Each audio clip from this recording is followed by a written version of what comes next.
world feels closer than ever.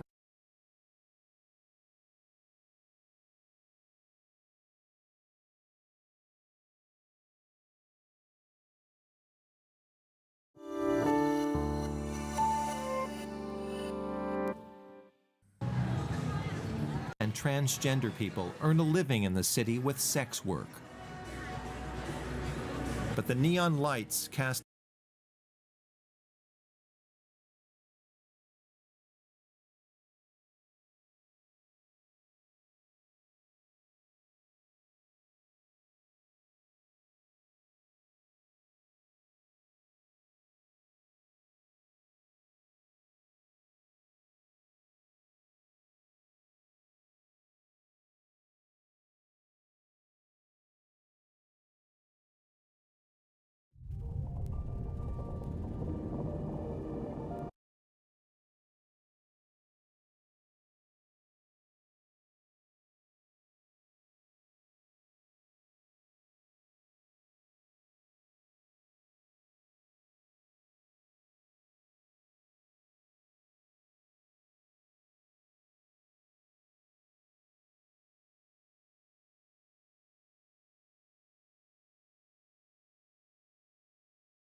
Traveling is freedom.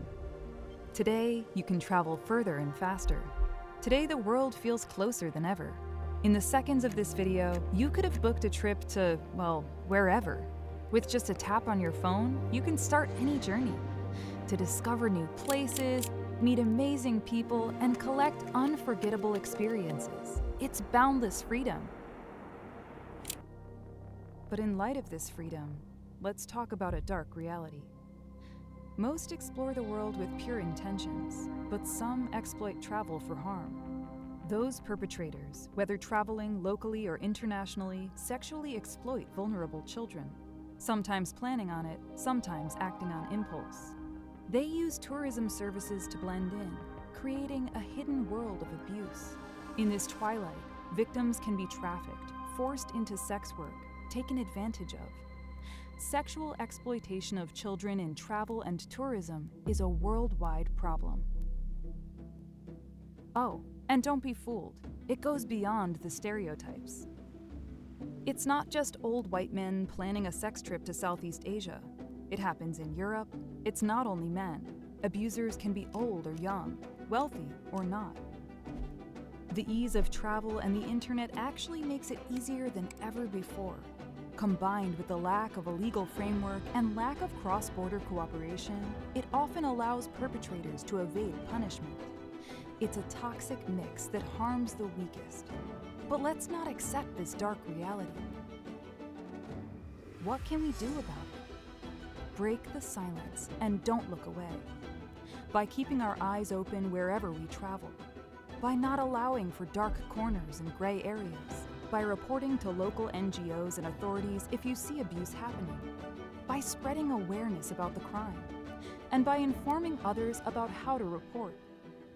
It's not like the public isn't open to change. In fact, 3 out of 4 Europeans believe that the current EU regulations are not effective enough to protect children from this form of sexual exploitation and human trafficking. We can already make a difference to uphold safety and dignity for everyone. So let's make an impact together. And let's discuss how, now.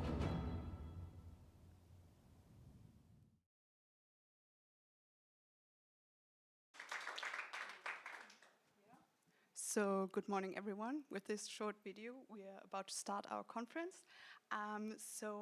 It's a privilege for me to welcome you all today on behalf of the European Dialogue Program of the Friedrich Naumann Foundation. My name is Katharina Osthoff, and I'm very glad to open today's conference, as we've just seen, on the sexual exploitation of children in travel and tourism.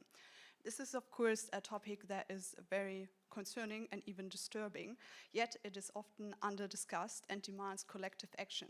So that video that you just saw is part of that initiative we are trying to take to bring the issue to the forefront.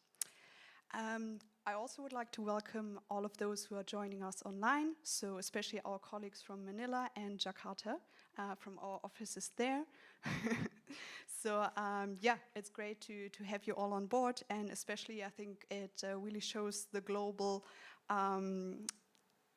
nature of this topic, having our colleagues there. And as well, the timing of today's event, I think, could not be more fitting, because yesterday was the World Day for the Prevention of and Healing from Child Sexual Exploitation, Abuse and Violence. And tomorrow we'll celebrate World Children's Day. So these important days emphasize the need to protect children's rights and create safer environments globally. They also serve as a powerful reminder of why we're here today. Not only to shed light on those heinous crimes, but also to advocate for stronger prevention, justice and support mechanisms. I'm also glad to welcome all of our speakers here today. I think we have a fantastic lineup, and all of you, thanks again. I'll very much look forward to seeing what you will help us to learn about the issue, and especially exploring the extraterritorial dimension and shedding lights on legal gaps, first panel, and then explore best practices to raise awareness. So let me briefly walk you through today's conference, what we have lined up. First, we will hear from our regional director, Jules Martin, who's right over here. And he's actually also worked extensively on the issue while he was an MEP at the European Parliament, and has started his own campaigns during that time. So he is here today to also present our newest survey and research on the issue, which you have all in front of you, and we've been working on for the past few months. There we had to take a closer look at what Europeans from different member states think about sexual exploitation of children, especially in travel and tourism, but also human trafficking more generally. After that, we'll start with our first panel, and there we will look at harmonizing justice and overcoming legal gaps. It will feature insights from experts to address the international challenges of this crime, focusing on bridging international divides and strengthening accountability. At 11, we'll have a short coffee break before we transition to our second session, which will focus on advocacy and prevention, and we'll actually have the chance to look at some very concrete examples for awareness-raising campaigns. We aim to conclude at around 12:15, and then of course it would be great if all of you could join us for lunch, which also gives us the time to meet in a more informal setting and connect and of course exchange ideas. In general, of course, it's great if we have active participation during those panels and the second session as well. So if you have any questions or reflections that you would like to raise, please feel free to do so. And now, without much further ado, I'll pass over or hand over to Jules for his opening remarks. Thank you.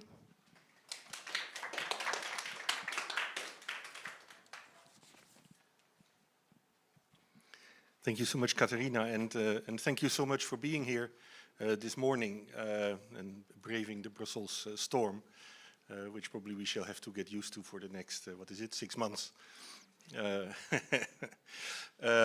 But that is Brussels for you.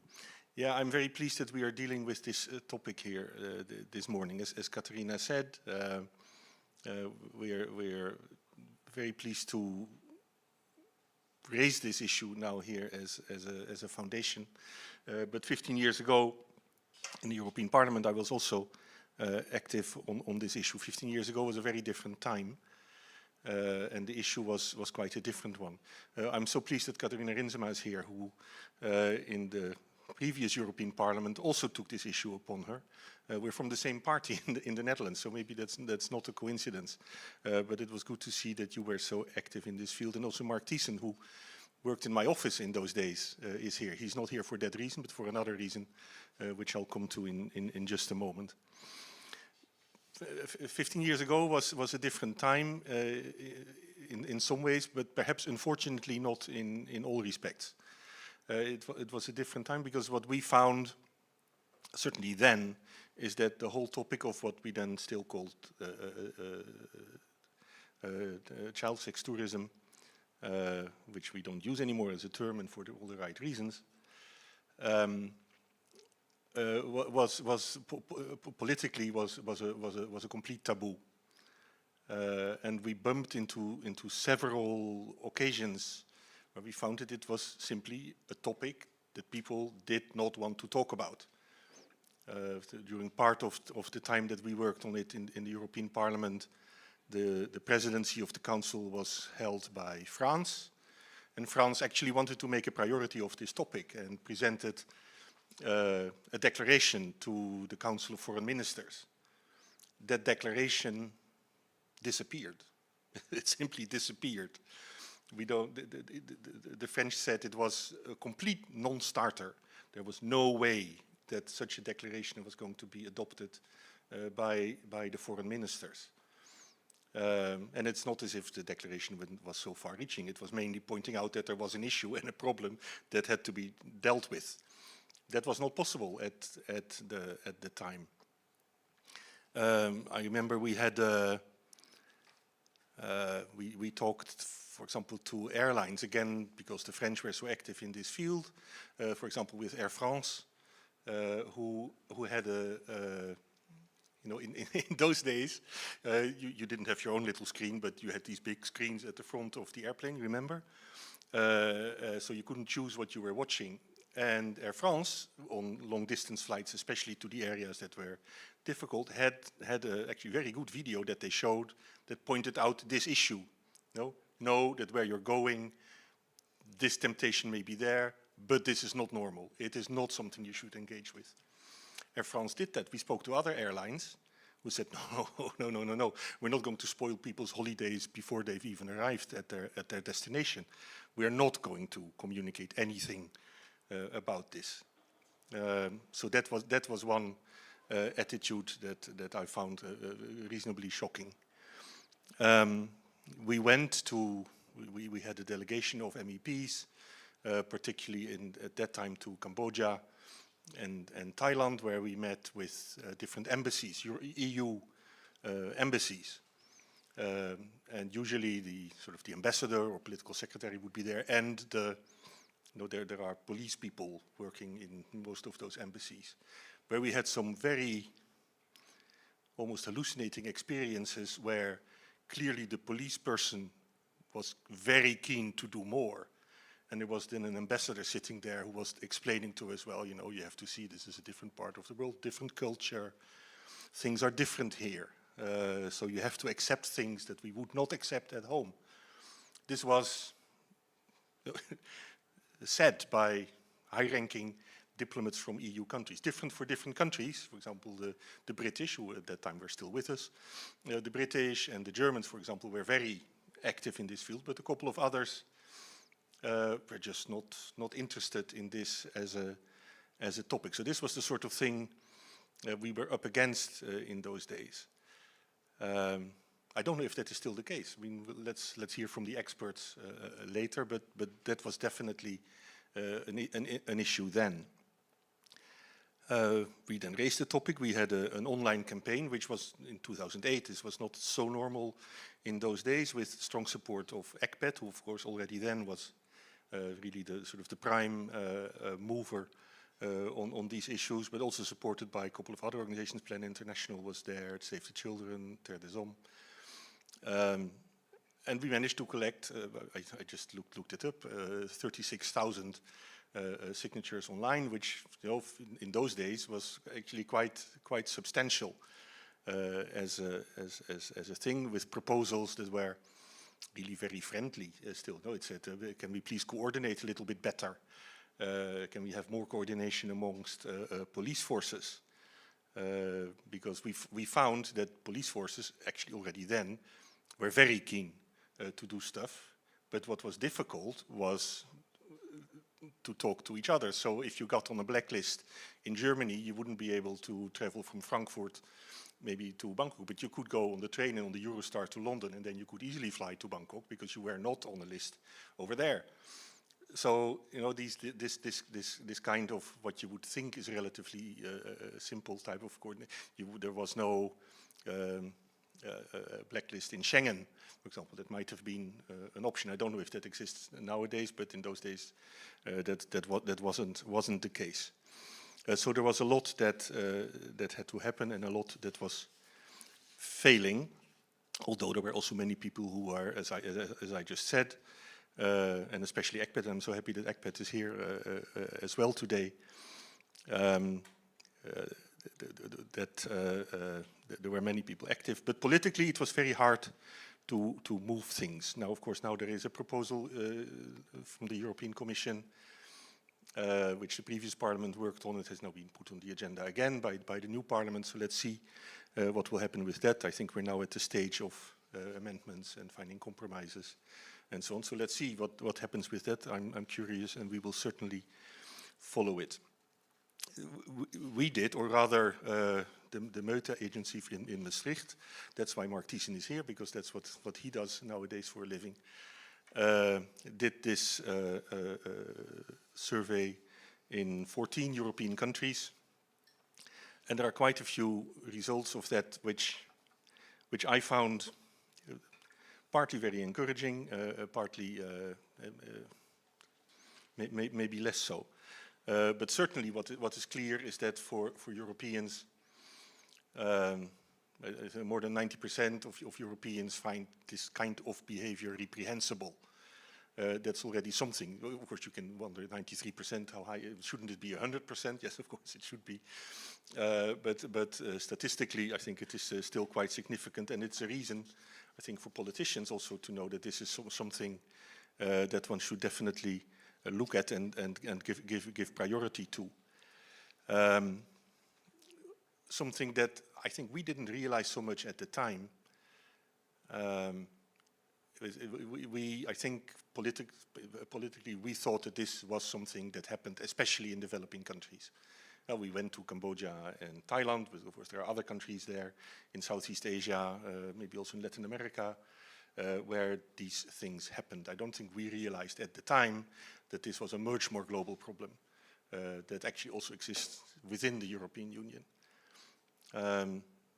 Interesting to see that Europeans believe so, that this is a problem in the European Union. You know, more than 80% of people on average in Europe thinks this is not just a problem that you face on holiday, but also something that is happening at home. I think that's a step forward.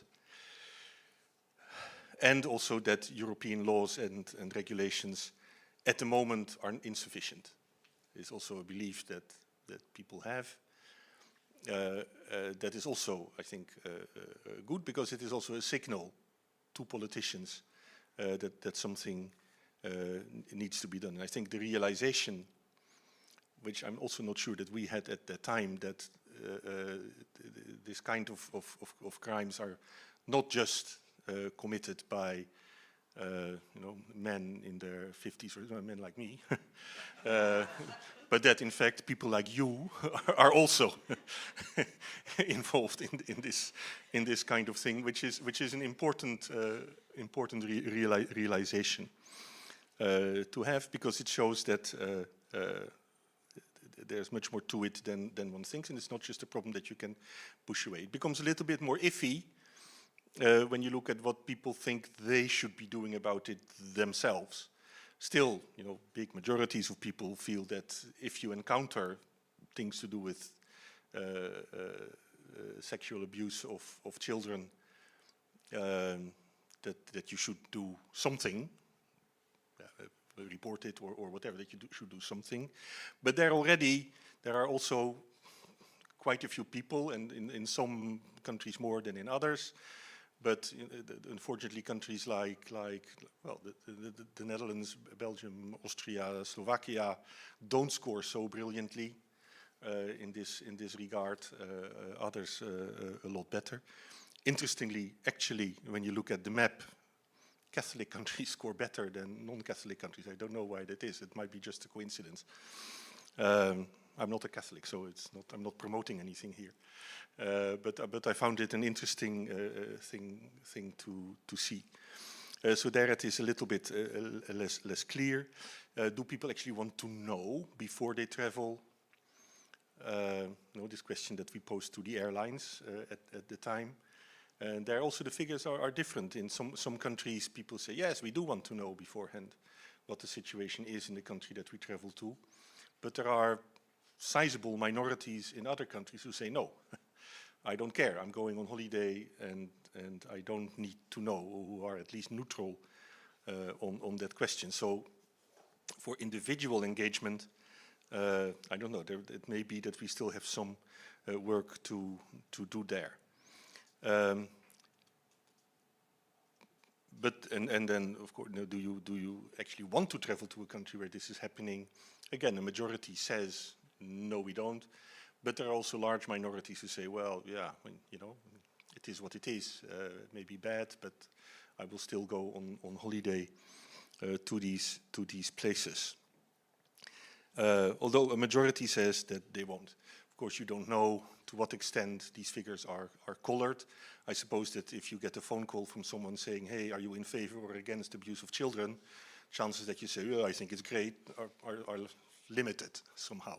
So probably a lot of people would say that they are quite critical, and whether that is actually the case, you don't know. But still, the figures are what they are, and it seems that there are big majorities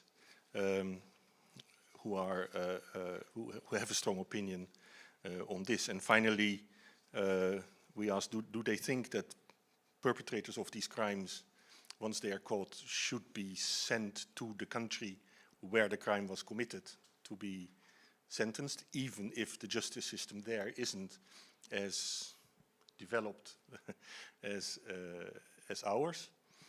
And a majority of people say yes, they should. Which I think is also a very interesting, I would say positive statement of people to make. Finally, I'm encouraged by what we now have in front of the European Parliament, that there is this discussion. Of course, you can always discuss the details of these things, you know, to what extent. Of course, the big debate, do you want more regulation in Europe at all? Because we already have so many rules and so on. Well, yeah, maybe. But certainly the fact that attention is being paid to this issue and that more international, to begin with, European coordination is being promoted, that rules are being made more efficient, that we look at what kind of punishment is being given and so on, I think is very positive.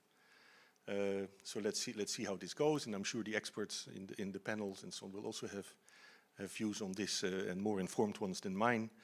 So that is then also very important. I wish you a very interesting morning. I'm sure that I will be fascinated by the discussions that will be taking place here. Thank you so much for being here. I'm pleased that this is also being watched online and particularly also outside Europe. So also for me, many greetings to the colleagues in Jakarta and in Manila. These are, of course, only two of the countries where this is happening. One thing that struck us at the time as well is that it's very good that we deal with these issues at the European level. Of course, it's not just Europeans who commit these crimes, and it's also coming from other countries, so you also need some kind of global cooperation in this field. But certainly to become more efficient at the European level would be a very good step in the direction of also raising this on a global level, where this is probably even an even worse problem. So thank you very much. Have a very good debate, and thank you for being here.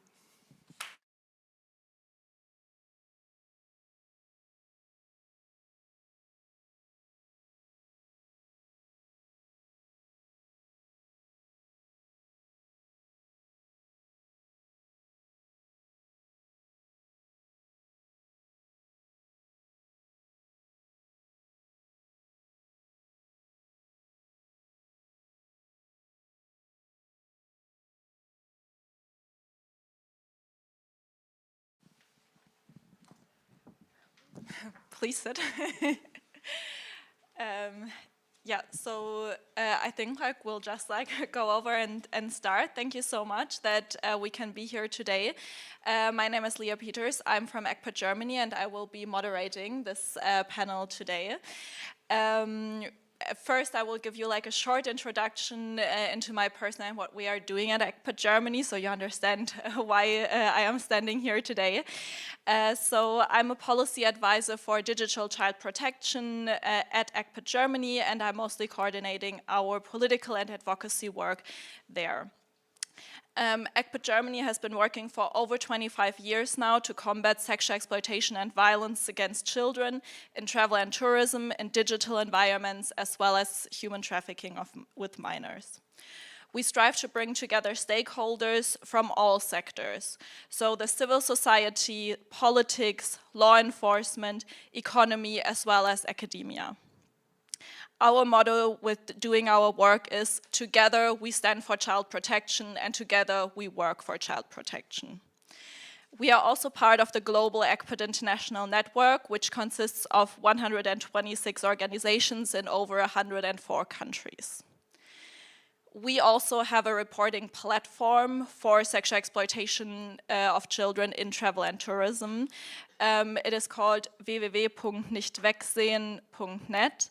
And there people can report incidences of child sexual abuse that they encounter while they are traveling, And also, like, if they're not sure about the situation, but if they have a gut feeling, they can get in contact with us. We are working together with the German Federal Police for this, but people can contact us first to, like, get an opinion, because sometimes the hurdle to actually contact the police is a little bit higher.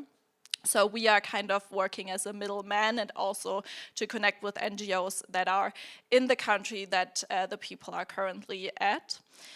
And this reporting platform is actually celebrating 10 years this year. So we also inform about what we are doing with the reporting platform on our Instagram channel. So if you're interested in it, you can also check it out there, or obviously on the website. There is also an international reporting platform called don'tlookaway.report, where people can also see, okay, which reporting platform is there in which country, so that they can stay informed and can find the right contact. SECTT Germany is also part of the code, which is short for the Code of Conduct for the Protection of Children from Sexual Exploitation in Travel and Tourism. So we are the regional coordinator for Germany, and the code is for companies who themselves want to do better and want to be part of actually implementing child protection measures from the start. So this is not mandatory by law, but it is for travel and tourism companies who do see their responsibility and want to do more than just the minimum standards. And I am here with a great panel today. The speakers will introduce themselves. And I'm looking forward to this discussion, and hope you will take a lot of information with you.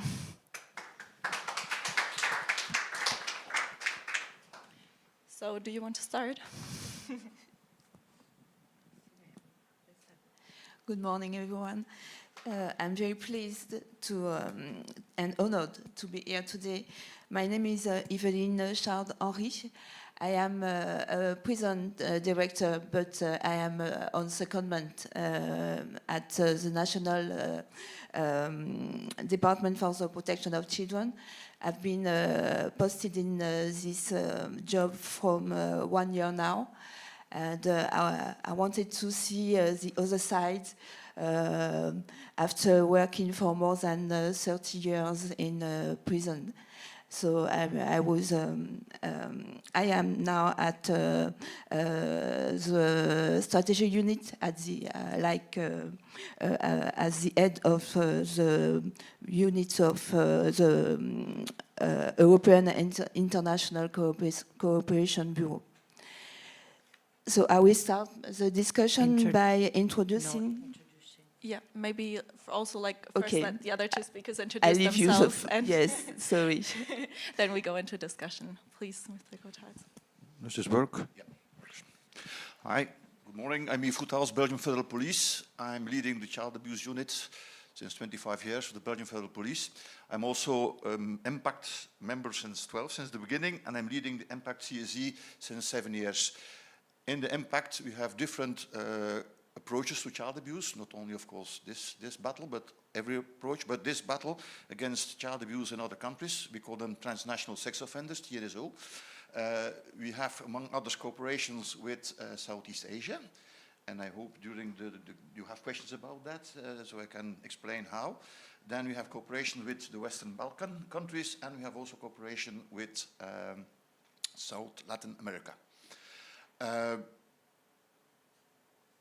Coming back to very fast to what you said during your introduction, the evolution has been huge in the last 10 years. I know the period where I spoke of that was almost impossible to get information from the country besides you, but now it's getting better and better, but of course there's still a long way to go. Thank you.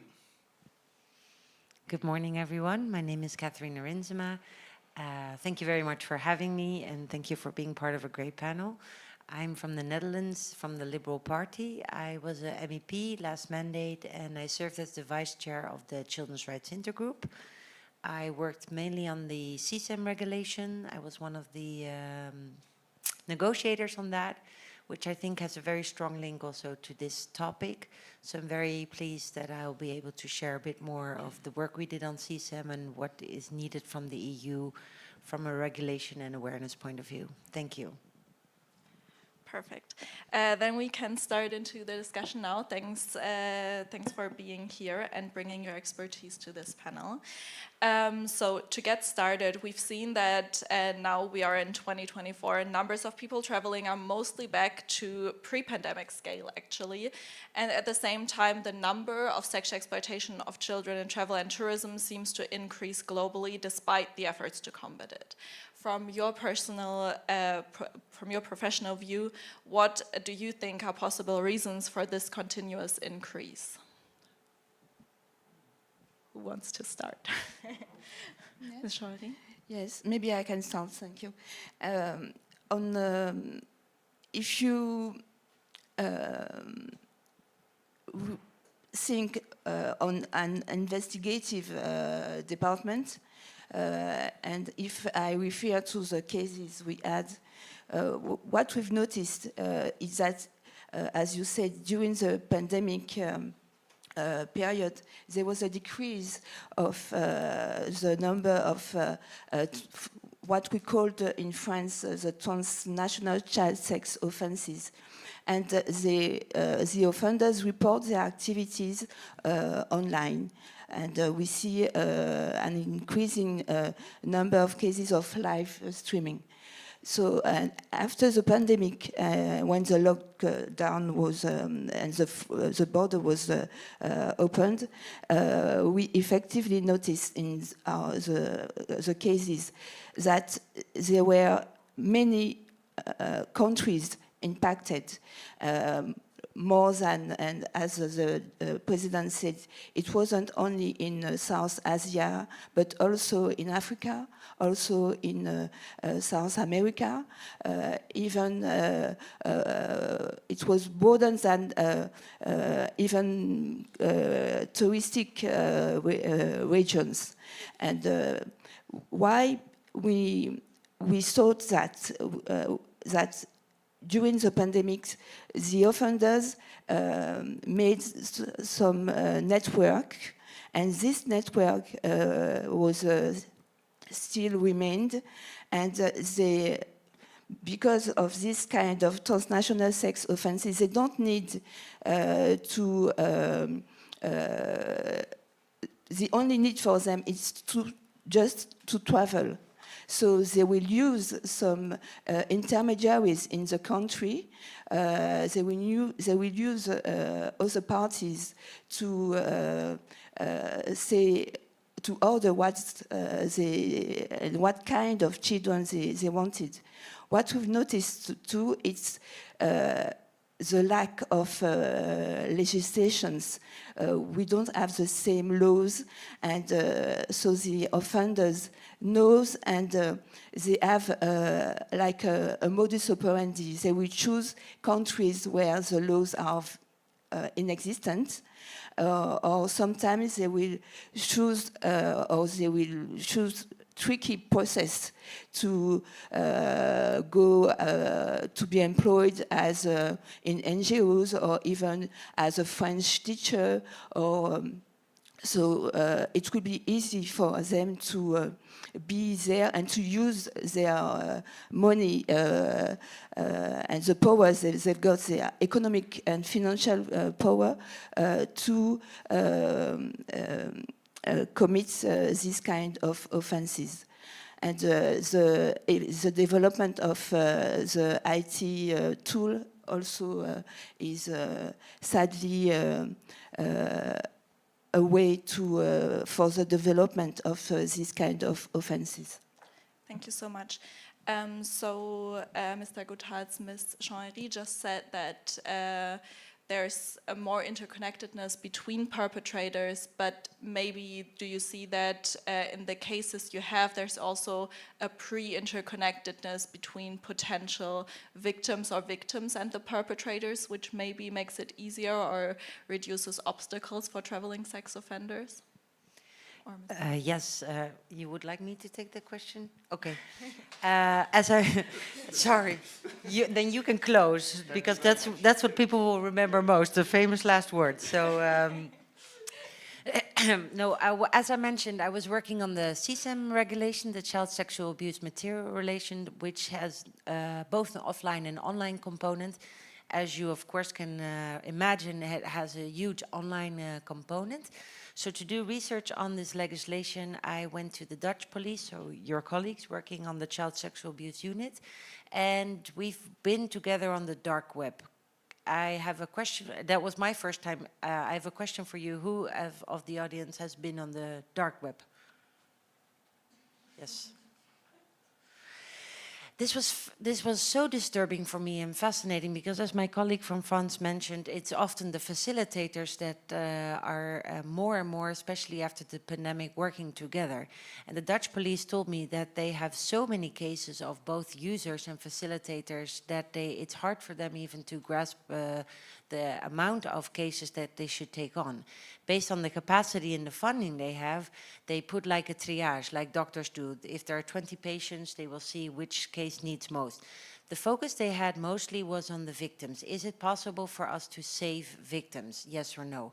People who were downloading or distributing CSAM were not even chased. It was mainly the victims or the facilitators.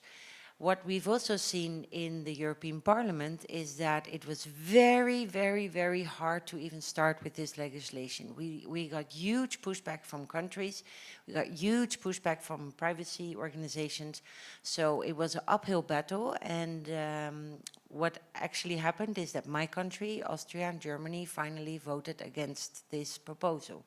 So I am not that optimistic as you should maybe about what the parliament wants. It was also very difficult for the parliament. Why? Based on privacy regulations. And I think this is also when we talk about this topic, especially from my country, they uphold the individual rights or the rights of the individual so high that it's hard for them to think about measures that they could take without infringement of privacy. So to withdraw the passports, this has not been done in the Netherlands. If the green notice system, is anyone aware of the green notice system? Or maybe you can explain a little bit about that. It's been only used for less than 10 times in the Netherlands. So yes, we are there yet. We're not there yet, especially because of the CSAM regulation, which had grooming inside of them and live streaming, has not made it yet. So I think what the next step could be is, for online at least, is age verification or age assurance. This is something in my new capacity that I try to work on very hard with tech companies, because I think they play a crucial role, but we need to see whether this will happen. Thank you. Thank you. Well, to come back to your initial question, to fight this kind of crimes, you need three things. First of all, the willingness of the countries from where they start, the travelers. Secondly, the cooperation in the country itself. And thirdly, of course, you need legislation. That's important. The first one, I can say as a driver of the impact, we have done a lot of effort in the last years to try to coordinate the fight against this kind of sexual abuse of children. But in a lot of cases, we bumped upon not a very willing cooperation in the destination countries. For example, in Southeast Asia, we tried to have a meeting with all the police officers concerned in this fight, and then somebody forgot to talk to a guy in the middle of the hierarchy, and everything was done because we have jumped a place. So we had to start all over again. A second example, in Africa, we had a Belgian guy, and we want to have information of what they did there. And I asked our liaison officer to get me in touch with, and they promised me you will get an officer speaking English. I spoke to a guy speaking the local dialect, which is of course impossible. So what I had to do, I had to contact ECPAT Belgium. They contacted ECPAT over there, and we got more information from the ECPAT guy because he knows the local things. And then the third thing, legislation. Like you said, luckily I'm coming from Belgium. As you know, we have a huge country with 6 governments. And it's not that easy to get to a kind of understanding, but I know also with the CSAM regulation, yes, it's very difficult in Europe to get all the countries on the same line. And apparently, privacy is very important. It is very important. But when you go to a certain country or whatever you do and you commit a crime, then for me that's your sign.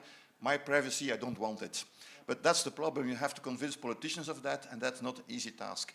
But with all due respect from most of the politicians, a lot of politicians only thinking at the next election, this will cost me votes. And this is, for me, one of the major problems we have. Luckily, the international police cooperation functions very well. If I need something from France, I'm calling my French colleagues from the Netherlands or Germany. We have a good contact. And then the legal things we can manage afterwards. But this is not a good thing. You need a basic, because you have to protect your police officers as well, to getting into trouble because of that. And we mustn't forget the basic thing. We are trying to protect children, not only our own children here, but also the children over there.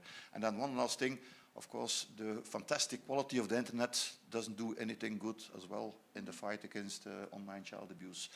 Because a lot of those offenders, and we learned during the COVID period, no travel possible, and then they switched to the internet, and all over the world you see networks communicating through the internet and abusing children on distance. If I can. Yeah. But I think that we should be optimistic because we had in France emblematic cases were solved, and for the recent one, it was a French offenders, and it had been sentenced for 20 years, and is in jail in France.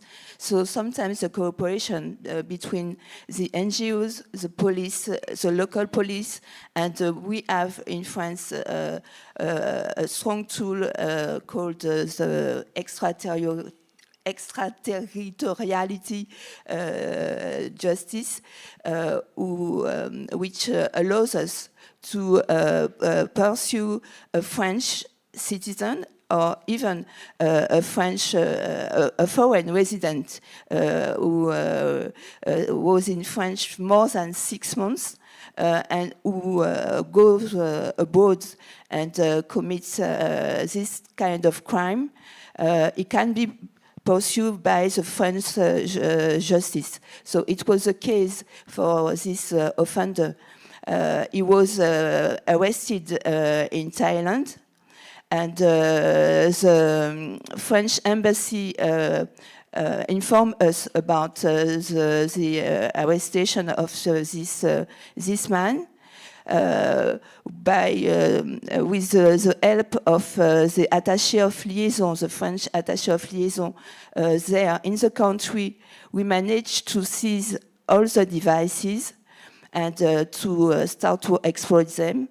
And because this man has the money, and he managed to bribe the police authority and flee to another country. But with the help of Interpol and the notice they put after him, when he came back to Europe through Switzerland, and he went to see his family in France, we managed to arrest him. So these kind of cases are not a lot, but the less we can do, it's very important. And if we arrest one offender, it's thousands of victims we protect. This is what we saw in different cases. Yes. Thank you for this example of successful transnational cooperation. We will talk about that in a second a little bit more, and enhancing the effectiveness. No worries. This was really interesting and good to hear. But for a second, I want to stay with the legislation part before we go over to that. So we did hear already about the child sexual abuse material regulation. There are also some other laws that have recently been passed or are still in the process of being decided on. We have, for example, the law on sustainability and human rights in supply chain, as well as changes for passport restrictions of registered child sex offenders. how can legislations like these help to enhance the combat and the prevention of child sexual abuse? Because yes, one part is the intervention and law enforcement, but another huge part is the prevention. And can these legislations, apart from harmonizing maybe law enforcement processes or legal restrictions in the member states, can these legislations also have an effect on prevention measures in this regard? Maybe Ms. Rinsema, you Yes, can talk thank you. about that. So indeed, as you mentioned, there are a couple of EU laws that we tried to pass within Parliament, but which have not yet. One is the due diligence. I work more from a business point of view, where you can see that businesses simply cannot address the whole scope of what this would include. Because indeed, as you mentioned, it would include child labor, the sexual exploitation of children. From what I understood when I'm talking with businesses, this is a far, far, far, far away scenario. Like Jules, I also tried to talk with the finance industry, with the travel and the tech support. I even went on a conference which was on travel tourism with the CEO of Booking.com. I went to him and I introduced myself and I said, I'm the vice chair of the Children's Rights Intergroup. I know you're planning on doing a lot on sustainability, but what are you doing on child safety? And he looked at me and he was like completely unaware. And then he said to me, well, maybe over coffee next time when I'm in Europe, we can discuss it. So this made me realize also that one of the biggest platforms in the world is not really working on child safety. So what I've done, I made an extra appointment with Booking in Amsterdam, where their headquarters are. And it turned out, I think the CEO didn't really know about it, that they actually had a child safety online officer from the UK working on it. I told them, wouldn't it be a good idea for all your travel tours, all your bookings, all your hotels, that they have actually a certificate? They're not working on that yet. So this is something we really need to work on with big platforms and the tech companies. When it comes to the CSAM regulation, you could see that the tech companies really want to make an effort. Not all of them, but a lot. So I'm quite positive that if the CSAM regulation, which failed at the moment where we're now, we will have a new type of regulation. But when it comes to travel restrictions, I talked with the Commissioner Johansson, who is still in place. And she looked also at me when I proposed this, saying other countries outside of the EU are doing this. They also, in Ireland, for example, they have a registration. In Australia, they have a travel ban. And I said, wouldn't it be an idea to actually have a travel ban in the EU? She was shocked, and then she explained to me that in Sweden, where she comes from, they are more preventive measures than repressive. So she really believes that offenders should be treated in their home country for these type of behaviors and be punished, but not that there's any form of travel restriction. So I wish I was just as optimistic as my colleagues here. We will fight for it again with the new commissioner. He is from Austria, which means, as I just mentioned, the countries that were firmly against the CSAM, Austria was one of them.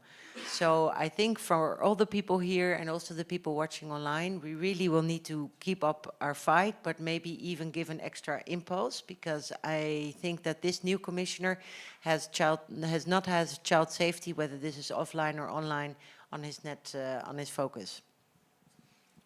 Mr. Gotthard. Just so, because of course, prevention is very important. I think it's one of the main pillars in the fight against any kind of child abuse.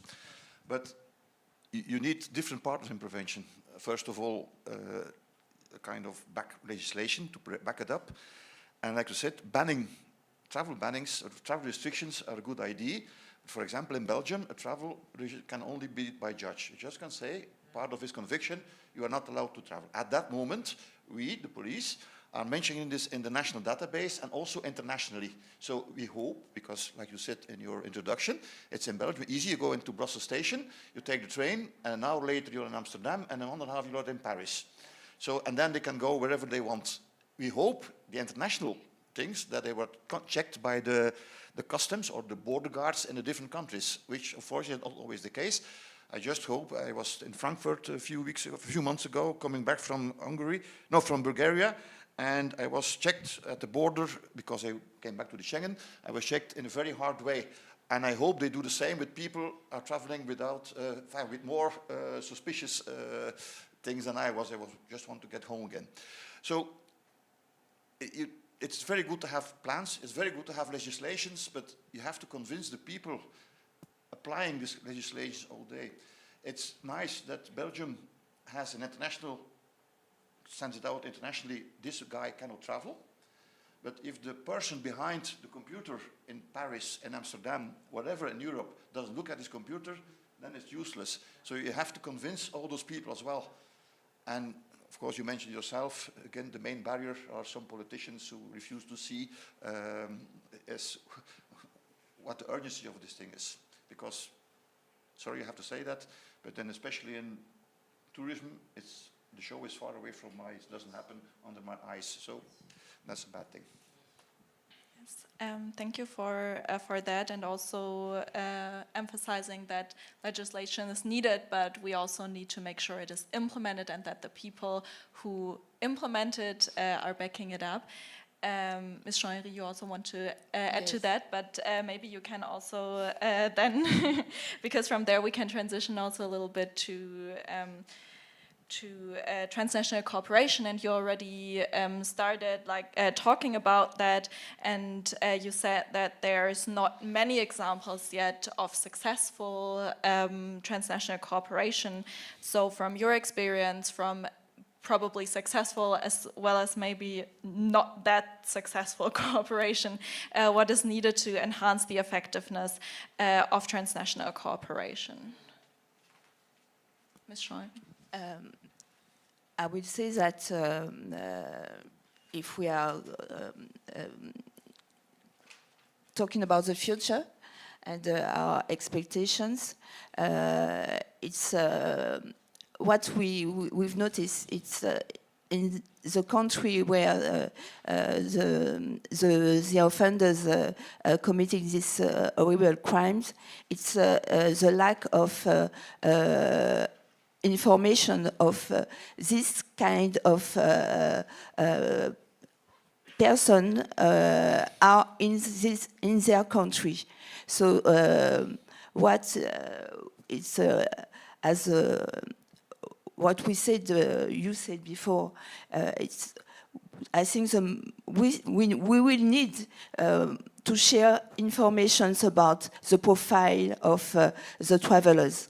And as you mentioned, in the US or even in Australia, there's no issues, no difficulties to send the information. Be aware that in your country there is this kind of guy who will stay or who will work in your country, because we should put on the same level the terrorist cases, and as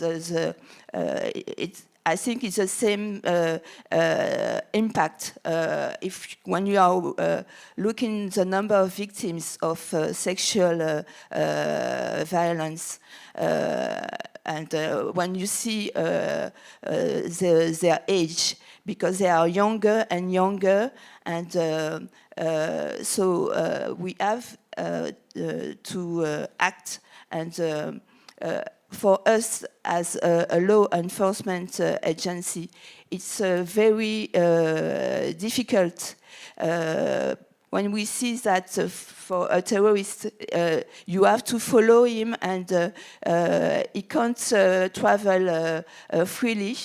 But for someone who has a criminal record or a background with suspicious behaviors, he can go abroad freely and do whatever he wants. So it's not normal. So I think that the legislation of even the European legislation should work about this failure. And even, I don't know if it should be impose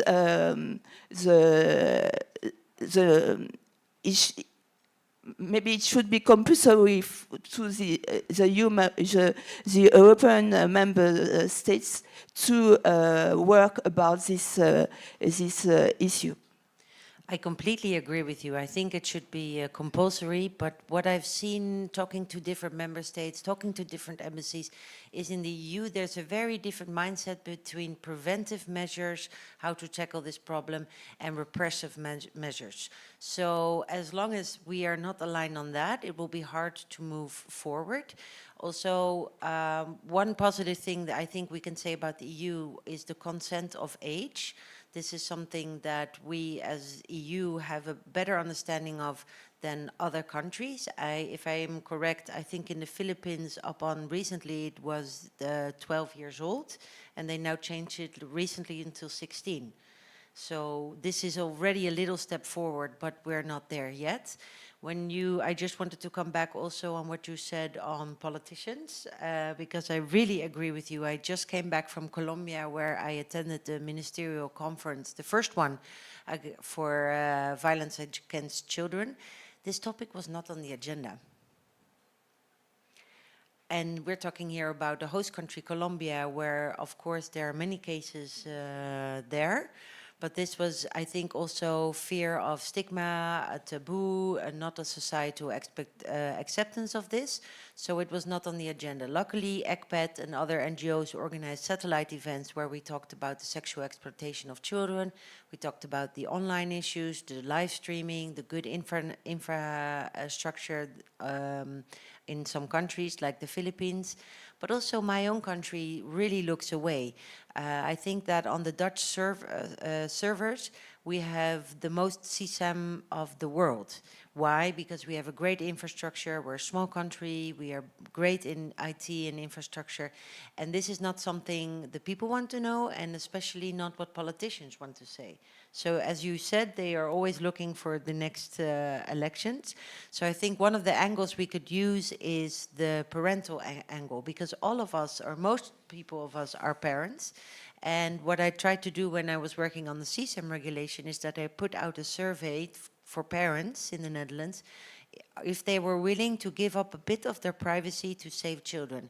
And 91% of the parents said, yes, I would be willing to do that. So it also seems that there's not enough understanding from politicians how important society thinks this is. And that's why I'm hugely grateful for the work Mark Thiessen and the FNF has done, because I think it's the first eye-opener that we can also provide to stakeholders and to other politicians, because the willingness from the police is there. The civil society is there. Please go. I just want to say that in international police cooperation, we are also already working together on prevention, which is very important, but also in our contacts cooperation with non-European countries, we will start now, in fact, we try to start with a different approach, because like I explained in the beginning, working together with local police is not always one of the most easy exercises. Of course, we have our liaison officers, blah, blah, blah, but it doesn't work ideally, but that's something else. But what we will try now is we will do an action, I think, beginning of next year, with starting from the 5 biggest airports, international airports in Europe, that are used to go to the destination countries, and we will work and share information about the passenger lists, because this is one way to know who is traveling. Of course, again, you have the legal limitation. It's not forbidden to travel. It's not why you're going to Thailand for the 5th year in consecutive that you are a child abuser. So you have to be there very careful. So we have to link the passenger name list with the local national databases. And the Netherlands are leading this action, and they're trying a tool to combine all this information. So every country that will do the exercise will have a list of international signal people that are maybe dangerous. Then a risk here is that you mentioned the green notice, yes, which is a good idea, but it's sometimes misinterpreted. I heard we had an incident a few years ago where a country, Europe, refused to send green notices to a certain country because in this country, it was in Africa, when they received a green notice, the person which was the subject of a green notice was arrested and put in jail, which is of course not the idea of a green notice. A green notice is warning the country, this guy is coming as a possible danger for children. So we have to be careful with that. Perfect, thanks. But I'm actually super amazed by your work. I also want to applaud for France and Belgium, because I think that you've been really on the forefront of this. When I was working in the European Parliament, I could also see the willingness and the resilience, and because your work is very hard, from both France and from Belgium. So I'm very proud of you. So I just wanted to extend that. And secondly, also what you mentioned about the 5 biggest airports. I imagine Schiphol is also there, the Dutch airport. The Netherlands are leading, yeah. And the Netherlands is leading. And I think this is a big mindset change. That is because we are, for the last 15 years or 13 years, we've had a liberal government, which is very strong also on law and order. So I'm optimistic a little bit, thinking, okay, this is what the police will be doing internationally. At the same time, as I mentioned in the beginning, the Netherlands has not really used the green notice system. They've only used it less than 10 times. So my question maybe for you, I'm sorry to take your role as moderator, is has in which country the green notice system has worked well? Does it work well from your point of view, from Belgium or from France? From a Belgian point of view, the green notice has to be remade, has to be explained again, because it's a rather complicated system, and it's sometimes, again, misinterpreted in different countries. One example, very quickly, from the United States, when somebody travels from the United States who's on a sex offender list coming to Europe, we get, for Belgium, for example, we get an information about that. But then, last year, we had to arrest somebody, stop at the border. This guy was a basketball coach, and he was on the sex offenders list because 25 years ago, as a student, he peed against a statue in Philadelphia. And then he comes to Belgium and is arrested. So that's also something that's easy to send a green notice, because you see the register, but the definition of sex offenders, sorry, but if in Belgium, I think in every country, if we have to arrest every student that pees against a statue, then I think we have a problem with our jails. So it's that's the main risk of it. It's the same thing in France yeah. too, yes. But I will add the importance also of the training, because we have a very close cooperation with some country like Thailand, Vietnam, and Malaysia. So, for instance, next year we have a program of training of the local police officers. And the efforts of France to tackle this phenomenon is also to post an expert, and in French experts will be posted in Thailand on the beginning of December normally. Perfect. Thank you so much. I think you just mentioned, all three of us, some like very important points. One being the experience sharing about risk factors, but also about what can we do and what is my role, depending on if I am like a police officer, if I'm a border security guard, or also if I'm a person who is traveling. So what is my responsibility and what can I do? And I think legislation also should give incentive to states to actually invest more in knowledge and experience sharing, and in actually training the people on the ground on all levels. And then also, Ms. Renzema, you mentioned about people are actually willing to give up a little bit about privacy, because in this discussion it's never about giving up all of your privacy. It's just about giving up a little bit of your privacy. Nobody wants that. Nobody has like their data protected anymore, or that we abolish privacy rights in in digital environments or other environments, but it's more about that we also respect the privacy of victims and potential victims, and yeah, I think that was very important. Maybe we take some time and see if there's also questions from the audience.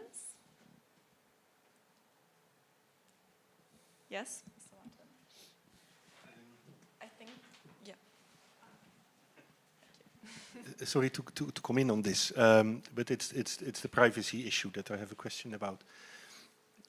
Because I've been in a couple of discussions with colleagues who more in relation to the due diligence legislation, who say, well, yeah, you know, it's all very well to discuss about privacy when it is about child abuse, and we are not against that. But what we fear is that if you open this possibility here for this issue where we all agree it would be okay, that it can then also be abused by governments who are maybe not taking this so seriously. And we have an increasing number of governments also in the European Union.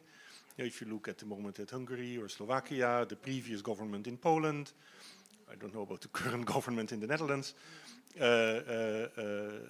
where you get an influence on politics and the justice system, where there are people who would say, hey, yeah, this is great, we can now use this also for other purposes than child abuse. And then the question is, what kind of argument does one have there? And I would be interested to see how you would respond to that. Can I? Well, first of all, what you say is correct, of course. This is the general excuse used not to allow. And it's true. Some governments will abuse, I'm sure of that, will abuse this possibility on child abuse. But on the other side, every day, more than 20 million transactions on the internet. How in the world do you think that police even has time to look at the chat between two people saying, shall we meet for dinner tonight? Well, don't talk to my wife because she doesn't want, I don't want her to know that you are my lover. So this is a complete idiot. We don't have the time to do that. We have more than enough jobs, and Evelyn will confirm that. If we only have to take a look at child abuse chats, also only that gives us a lot of work. So this is really an explanation. Sorry again. I know a lot of politicians that mean well, but again, used by politicians who don't want to make a decision. Yeah. Again, thinking about the next election. Privacy is important, is a human right, but can somebody explain to me, if I want to come into your bedroom, I don't have the right to do that. But if I can prove you committed a crime, I go to the judge and ask for a search warrant. Why is it so difficult to exploit that in the internet world, in this world? And that's the discussion, and I'm afraid that it will be a long discussion for a long time. I agree with you. I think that a lot of politicians are not so tech savvy.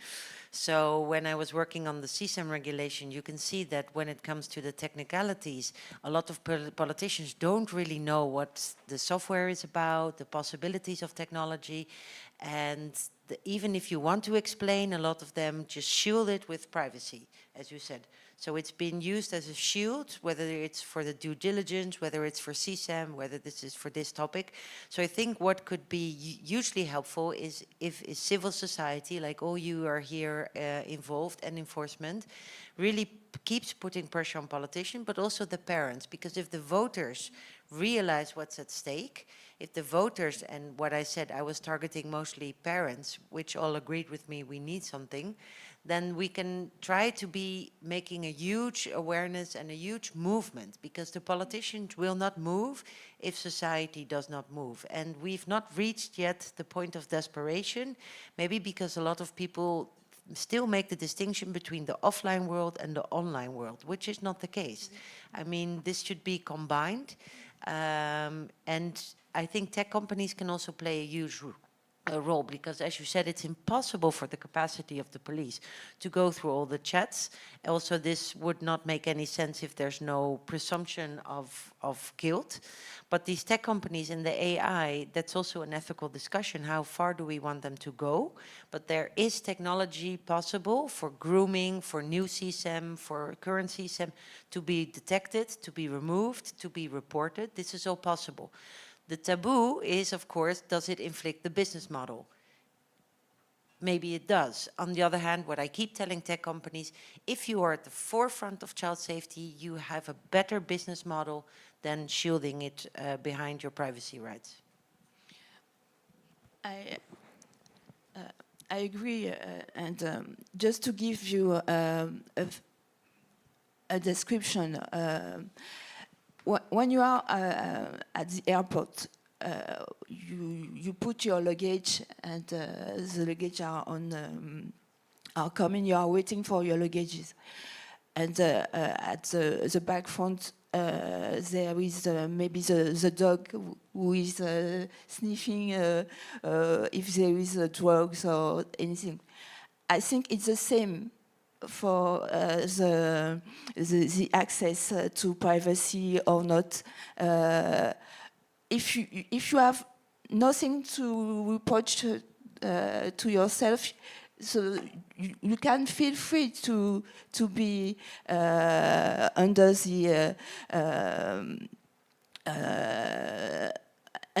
encryption system. But when you in France, for instance, my department will receive every day more than 800 of reports of CSAM. So can you imagine that we can't stay without doing nothing? We know that it's more than it's a big ocean, but we have to work with the platform, and we need them on the our operational activities, because if we don't have the information and the IP of the different address of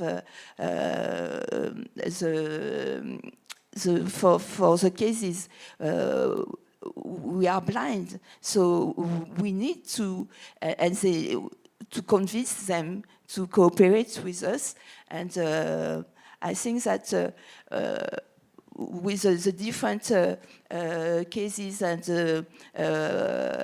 with the Telegram, for instance, we at the beginning it was it didn't agree, and it didn't cooperate.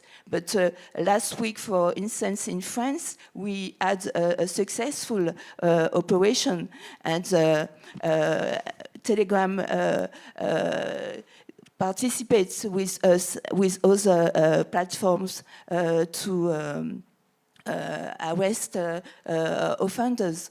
So I think that it will be a very long and hard work, but we'll have to be perseverant. Yes, maybe a hopeful signal is that TikTok will invest 2 billion in child safety online. Let's see. But I know what was very depressing is when X was started and Elon Musk took over, he fired almost all of the content moderation people working on child safety. So that was very depressing, but you're right, let's see. But I think that TikTok, when they try to invest this money, they are serious. I also talked with Tinder, and they said the same. Like, we really want to be on the forefront of child safety. So I'm slightly optimistic, that the tech companies feel, also because of societal pressure, and please keep working together with them, but keep putting pressure, that we will see new times than the times that you described. Yeah, this deviated a little bit from our actual discussion, but I think it also shows very well what you, Mr. Inzima, also emphasized, that there's an interconnectedness, and we can't say, okay, this is online and this is offline, because this is not the world we are living in. It's very interconnected, and we are living in both worlds at the same time. And we also see in cases of sexual exploitation of children in travel and tourism, that there's a lot of time child sexual abuse material that comes out of these cases, or that that traveling sex offenders, that they use platforms like social media platforms, or also sometimes dating platforms, to get in contact with their victims beforehand. So I think this shows this very well. But maybe we have some more questions from the audience. Don't be shy.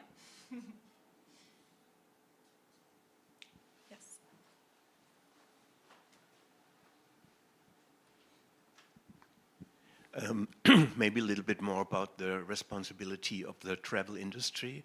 You told us that you talked to the CEO of Booking and he wasn't even aware of the problem. You told us that ECPAT did this paper that 4 companies signed in Germany, that they say, yes, we fight against child abuse.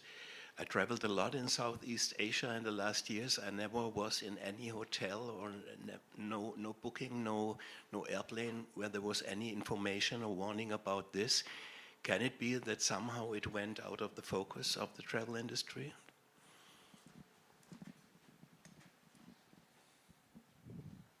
Who wants to comment on this? Yes, as I mentioned, I just came back from Colombia, which is a country unfortunately known for all the topic we're discussing today.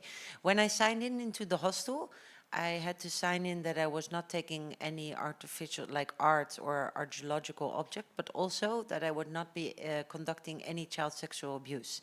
So this was for me the first time that I actually went to a hotel in a destination country where I saw this. So this is a small example. It was an international chain working on it. I also know from the travel industry, which is again CSAM related, but I think it's the same, it comes with this topic as well. The Marriott chain in the US, they run a pilot where if you would be on the Wi-Fi of the hotel, which most customers are, you come into the hotel, you immediately want to know the Wi-Fi. If you would enter a website which was related to a CSAM, which was on the list of CSAM related websites, you would get a pop-up saying you are now visiting a website that is CSAM related. Perhaps it was accidentally. If not accidentally and you need help, there was another pop-up referring to a hotline or a helpline. This is one of the cases that I was hoping that in the EU more hotels would follow, but at the moment I am not seeing a lot of positive changes within the travel and tourism industry. Yes, if I can. Yes, yes. In France, there is an agreement with Accor. But it's only this hotel chain who agree to have, how can we say, an ethic, a moral ethic, yes, code of conduct, and I know that during the Olympic Games in Paris, my colleague from the department who deals with the human trafficking contact Airbnb, but it's small initiatives. Just one short thing. Of course, travel industry plays a role in the whole thing, but I think the role is mostly awareness, creating awareness. Because if I buy a ticket, I can't buy a ticket for an airplane. It's not the job of the airplane to check if I'm a valid traveler. So they can do awareness in the hotels. I saw it in the UK with the Marriott chain. They put big videos like the one you started here. So awareness is very important. But I think the role of and of course in a hotel with Accor, I think it happens. If they see something suspicious, they can contact whoever they can. But I think that the role for the travel industry is limited to make the people aware. And if they see something, talk to but for the rest, they have no authority to do anything. They can't forbid me to get to the plane, even if I'm saying I'm going to Thailand to abuse children. They can't do anything about that. So it's awareness very important for them. And just to conclude, in France, for instance, the government creates and we participate to this creation an online platform called Mon Signalement. Ma sécurité. When you travel, if anybody traveling, if you notice a suspicious behavior, you can report on this platform. Yes, I also I agree that yeah, the hotels and the travel companies, etc., their job is awareness for once, bringing it to the tourists, to the travelers who book through them, but then also to bring the knowledge to their staff worldwide, so that the staff is trained as well to see signs and to also know what to do if there are suspicions. And I think what we experience as NGOs who try to bring this knowledge to travel and tourism companies is that there's a decrease in financial support from states and in funding projects like this, and that is a huge part why there's a lack, and why a lot of travel and tourism companies are maybe not doing anything, because they also need support. They don't have this knowledge. They need NGOs or institutions to provide this knowledge. Yeah, I mean, another way might also be to have states to give incentives to companies that they themselves also pay for this knowledge, so that they are incentivized to actually invest themselves in child protection. So there is a little bit of a gap, and maybe from the three of you, from your experience, what is needed or what is lacking to actually put more pressure on this, to also have incentive for funding projects or for bringing companies to invest in things like this. I know in Belgium we have very good cooperation with NGOs fighting against child abuse, because we have a protocol agreement that says you do that, you have to do that, you cannot do that. The same for the police, the same for the NGO. So, and the funding, of course, yeah, that's not up to me to decide on, but that's always the base of every problem, funding. But I know a lot of countries where NGOs don't even have the right to take part in the whole fight against, in Belgium at least, and I think in France as well, and in the Netherlands for sure, NGOs are a very important partner in the fight against. The only limit to that is that ECPAT Belgium, for example, they had a kind of hotline and on which tourists could mention something, but then you are confronted with the problem that when they mention something, I give one example. 5-6 years ago, we got an information, a lady said, I went on holiday to Casablanca. I was sitting on the seaside and I saw a man from 60 years walking around with 2 children of 10 years old. And she found that suspicious, but that was the only information. If I take my 2 grandsons to school, who are 10 years old, I'm also suspicious. So this is something that the NGOs can better. If they ask people to remark something, to send something, get more information. Because we, again, an older man of 60 years old walking with 2 children is not enough information to do something. We need, and that's something you can do as an NGO. And your lists on the internet, the list they have to fill in, ask for more information. Of course, again, without breaching the privacy of everybody. I think when it comes to funding, this would be an area where the EU could mean much more. This is really something we as politicians need to push for, because as you know, there is a lot of funding unused in the EU. So this is something I think that we should push for more. Times are not easy, because if you look at the parliament, it's very divided and polarized at the moment. Same for all the national governments. So tackling all the problems they have, this issue is not really the first one. But at the same, and a lot of NGOs are being cut on their budget. But at the same time, I think NGOs play a pivotal role in society. From the Netherlands, I talked with many NGOs that work actually in destination countries. What is an issue sometimes is the expectations, what you have, between what is the role of the NGO and what is the role of the police in the country where the nationality is of the offender. This is also seeing in research. There's sometimes a lack of understanding. Where does my role as an NGO begin, but most importantly, where does it stop? Because NGOs cannot act as law enforcers. So I would like to hear your experience about that, because in the Netherlands this has been an issue. Belgium, it worked rather well. Of course, we had to negotiate for 2 years with the politicians again. Yeah. But at the end, we have a protocol agreement which can be changed for better. I can agree with that, but at least we have that. We have a legal basis. And if I see in some countries that when you say share information with NGOs, then no, impossible. It's possible in Belgium, of course. We will never give details about offenders, but we can change information. And that's, I think, it's very important because, prevention, NGOs are something we need every day in everyday fight. Yes, you're right. For us, it's the same too.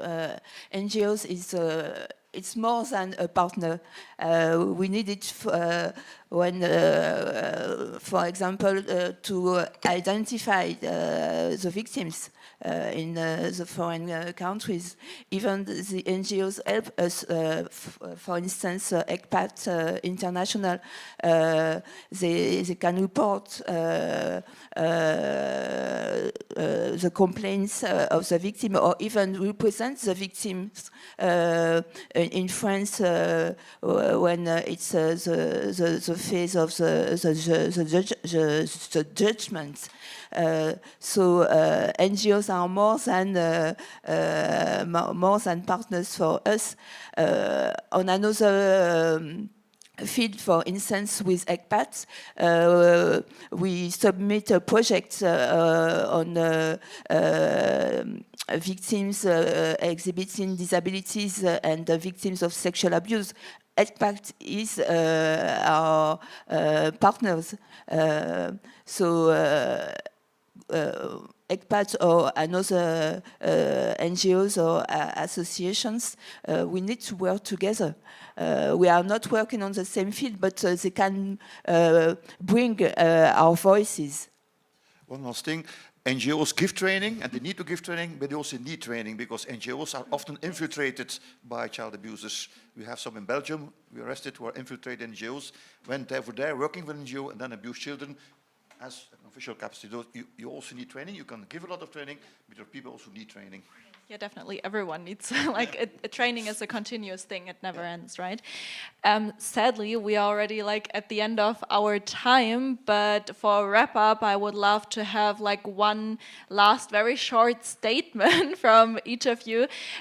Maybe you take the guiding question, what is one of the most pressing things states or the EU needs to change in order to have more effective protection from sexual exploitation of children in travel and tourism? Maybe Ms. Jean-Marie, you want to start? I would like to say just be aware of the operational side and the need for law enforcement agencies to have the complete tools to work and not to be blind by the next legislations. Because, as you said, it's not only, there isn't a frontier between online and offline. It's often the same offender. So just give us the full means to work and to arrest and to save the victims. Very short, both sides, NGOs and law enforcement, should be working continuously on trusting each other. My suggestion would be that political parties that find this a priority should be pushed by voters, by parents, that this is really something that is so important that it will also push the politicians and push the ministers and even on prime minister level to really take action. That is one thing. Secondly, I would also want to advise the EU. We have a foreign service agency, the EEAS. If they talk with countries where they're giving a lot of funding to these countries, which is not related to this topic, actually this topic should be on the agenda when they are in dialogue, and they should also be monitoring these countries. So this is something they're not doing at the moment, but this would be a strong recommendation from my side. If any time the EES talks with destination countries, this should be a main topic on the agenda. Perfect. Thank you so much for this very insightful and interesting discussion. And I don't know, do I hand back over to someone or do we just go into the break? Okay, perfect. Thank you also all as well.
Okay, so yeah, welcome back everybody, and thank you all for joining our second panel, where we will discuss a bit more about the taboo nature around this topic, as well as the missing awareness of sexual exploitation of children in travel and tourism. Yeah, and I'm very pleased to welcome Wolfgang Luck to our today's event. Yeah, you have been a journalist for 26 years, a filmmaker for 20 years, and you're also the managing director of the Luck Film Company for 3 years. Yeah, and for those of you who are from Germany, you might also recognize his voice. Yeah, because you're also you're also in the regional radio news, where you work as a freelancer editor and an announcer. So yeah, but for today... Luckily I can speak in German language in radio, so easier for me. So yeah, but for today we would like to talk about the two revealing documentaries you released in the last years about the problem of exploitation of minors in the prostitution industry in Pattaya in Thailand. So yeah, we already talked a lot about the European perspective, and now we will more focus on a case on the ground. So yeah, you and your team have been investigating this topic for several years, and the documentaries received widespread attention, not only in Germany but also in Thailand, causing an outcry, especially in the civil society in Pattaya, and also a comprehensive investigation by the government. So we as a team responsible for this event thought it would be a great opportunity to see the first sequences of your film. So thank you very much for bringing that, also in English translation. Yeah, so because we thought it's a first insight into the problem specifically in Pattaya in Thailand.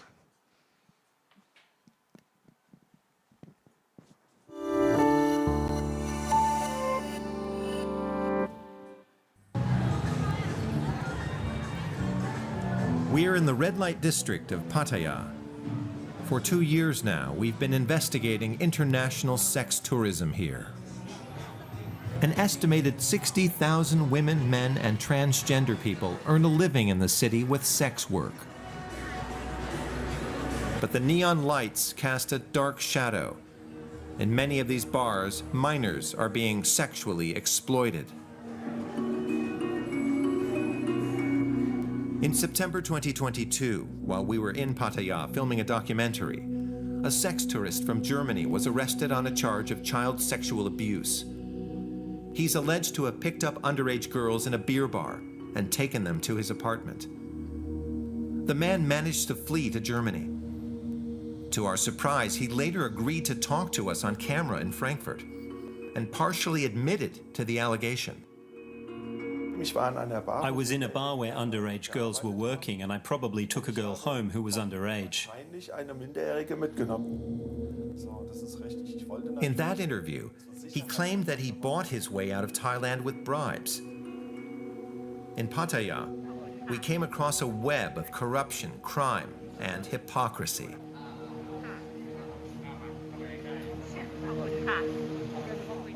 We released our documentary about sex tourism in Thailand in February 2023. It sparked a frenzy of debate in the Thai media. Even the Prime Minister made a statement. This must have consequences. I've instructed the judiciary and the police to investigate the case thoroughly. We continued our investigation for another year, digging deeper into this world. Our research raised many questions. Above all, is Thailand really doing all it can to fight child prostitution?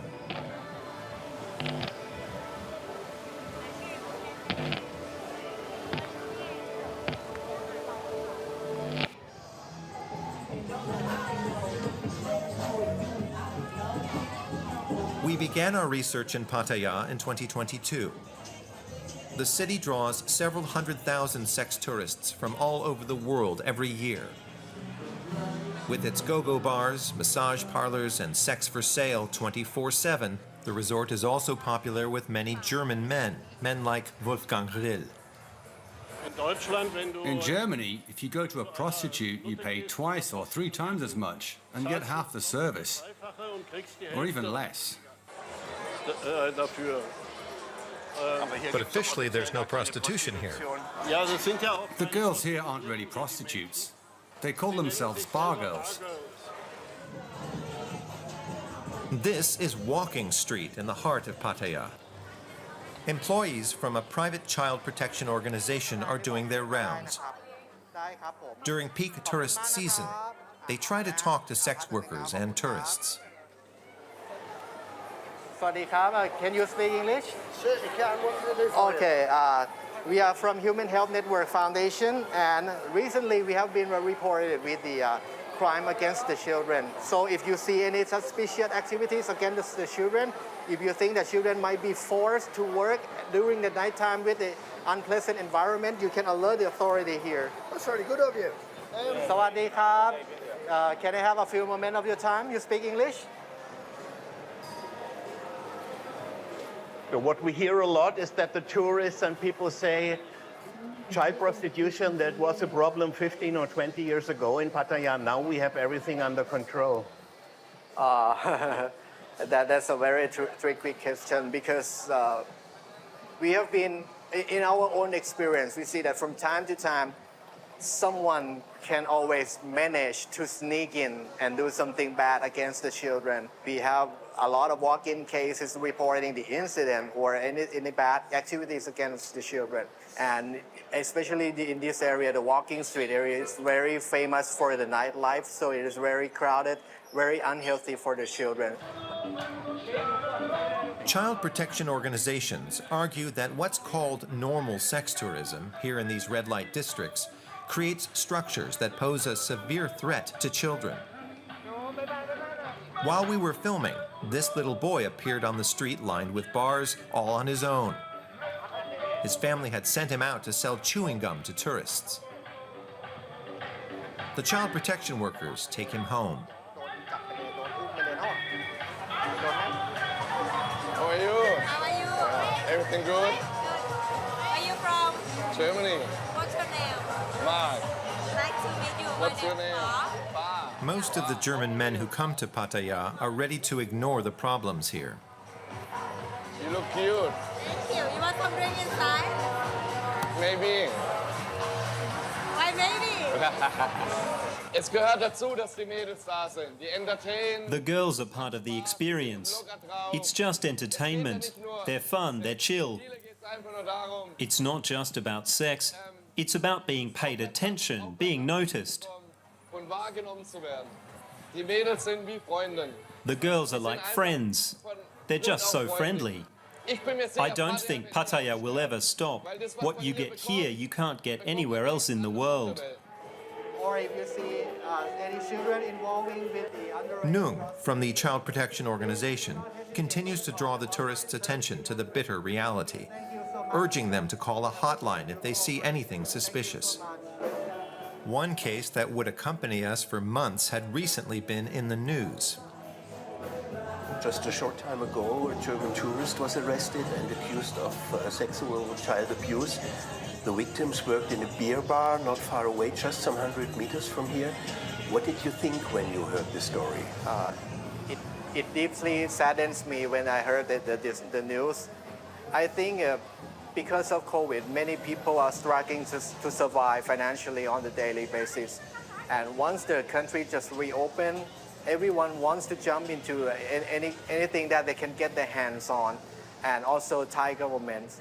For that specific girl, I feel very sorry for her, and it is best for the community and for the government to prevent this kind of things from happening from the very beginning. Instead of just trying to catch the criminal, we should have a very strong punishment, or the law enforcement officer should be very serious about the crime against the children and the underage prostitution. We are on our way to the Cobra Bar where it happened, right in the middle of Pattaya's entertainment district. It appears to confirm what the child protection worker told us, that child prostitution hides in the shadows of what's called normal sex tourism. The red light district is a place where it goes unnoticed.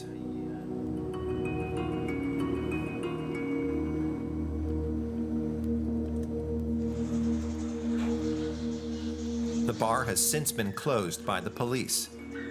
The English owner and his Thai wife are said to have put underage girls to work as prostitutes. In addition to the German man, an American man has also been arrested in connection with the case. The official notice that the bar has been shut down is posted for everyone to see. But hardly anyone we speak to in the neighborhood is willing to talk about what was apparently going on there.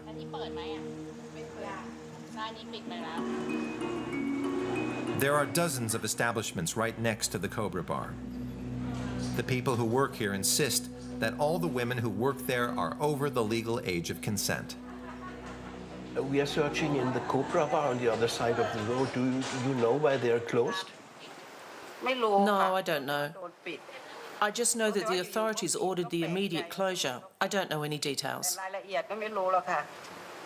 It's about child prostitution. They had underage girls working there. Really? Yes, that's why they're closed. That's why I asked you what you think about it. Well, that's not okay. That's not how you treat children. It's unacceptable. Legally, anyone who works in the bar has to be over 20. And in my opinion, even 20 is too young for a place like Pattaya.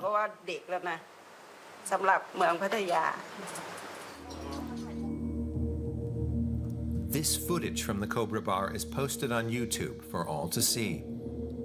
Men bragging about sexual exploits with minors. Some of these girls have their dates of birth tattooed on their bodies in Roman numerals. Apparently a clear signal to pedophile customers looking for sex with minors.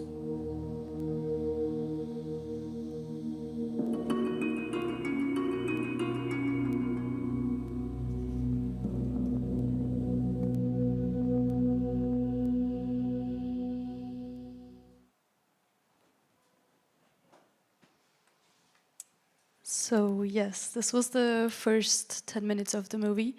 And as I said before, the movie illustrates some really shocking examples, especially I think the last scene is very disturbing.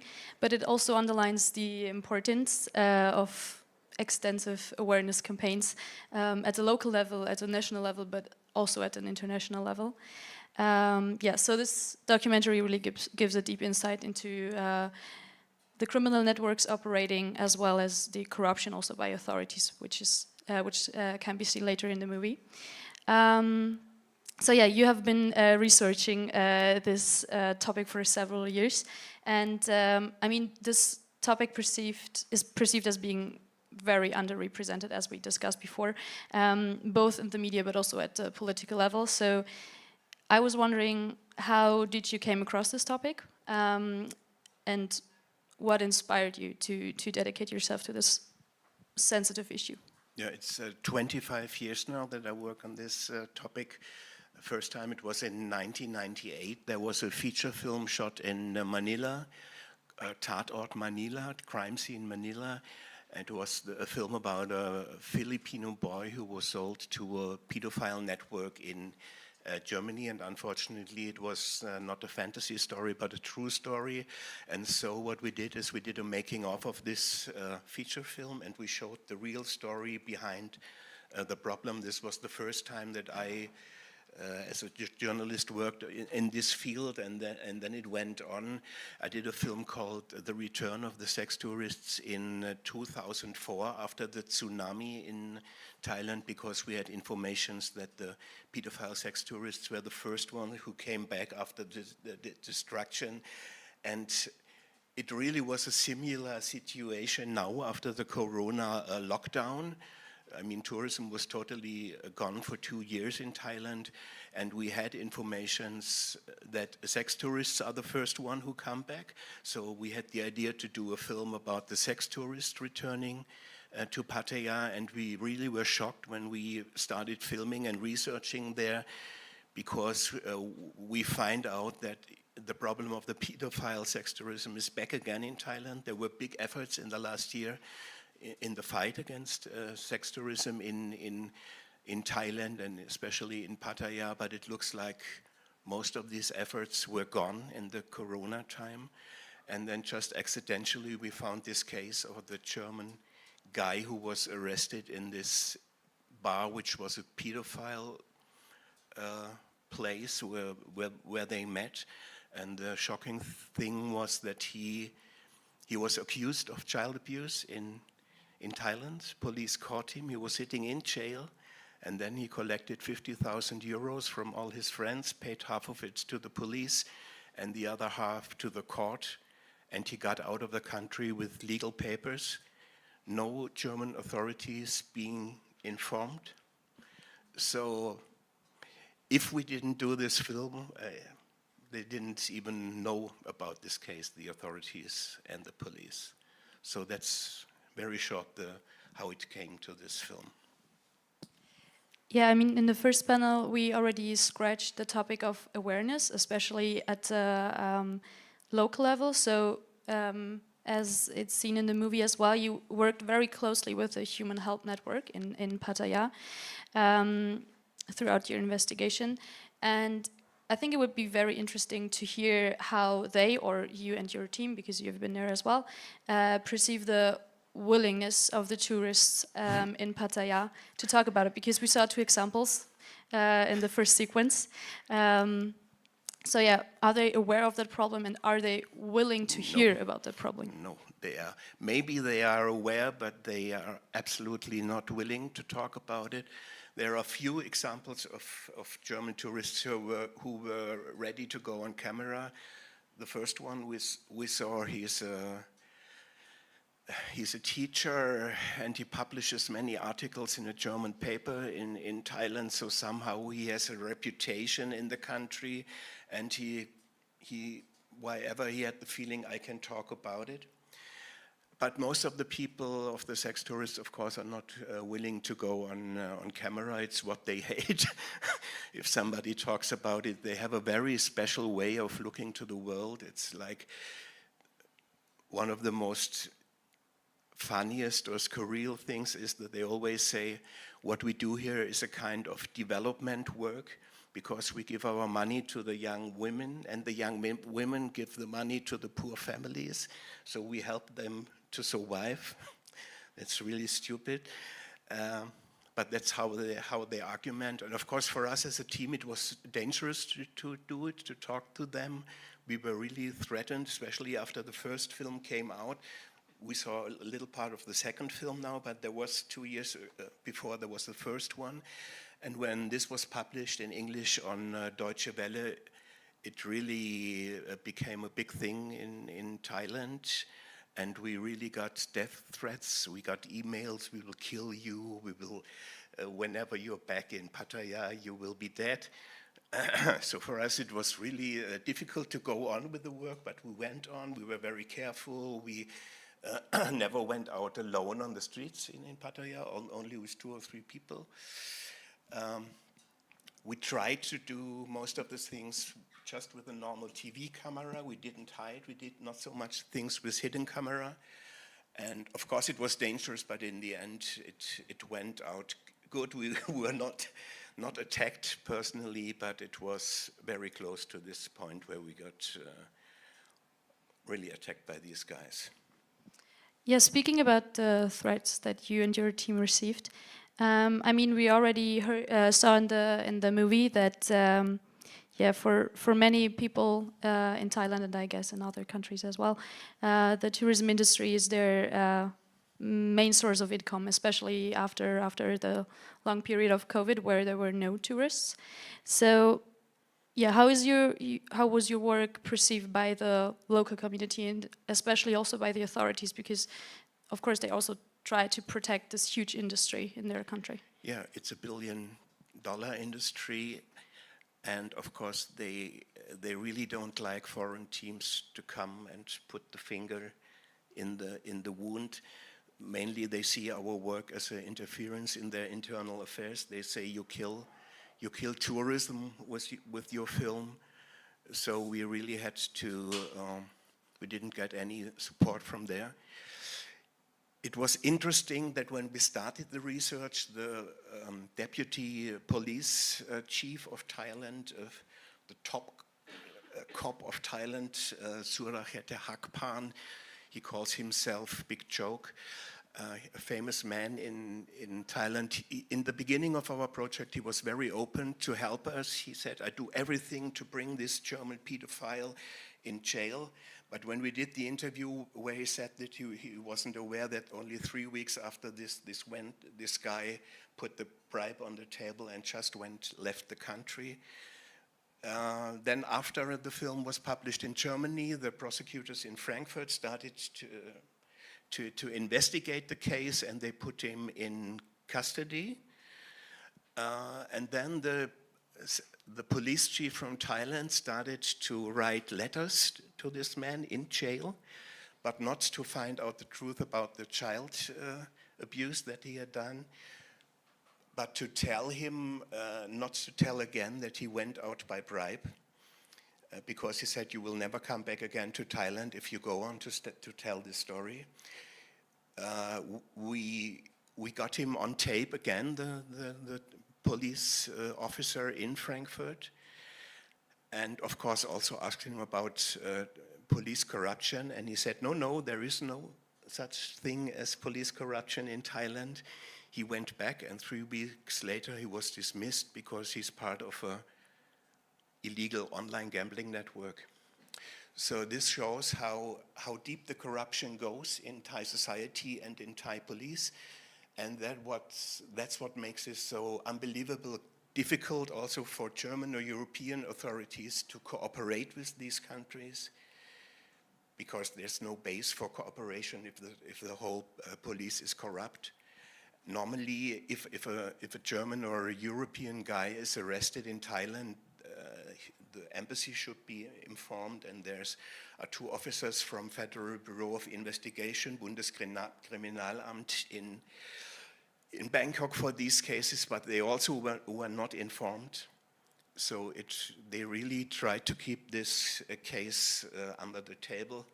I'm a little bit sad that the Belgian police officer is no longer with us, because this really is an example that shows that it doesn't work in every case. I wouldn't say it's all the time like this, but I'm very sure that this is not a single case where police corruption really is a big, big problem.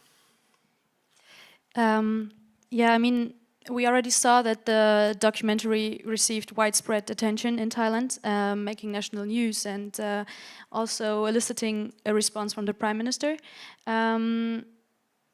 I mean, have there been any updates or measurable improvements in addressing this issue? I mean, especially in Thailand, legislative actions, because I mean, the Prime Minister announced several consequences, but we already heard about the corruption within the police, and also the opposition.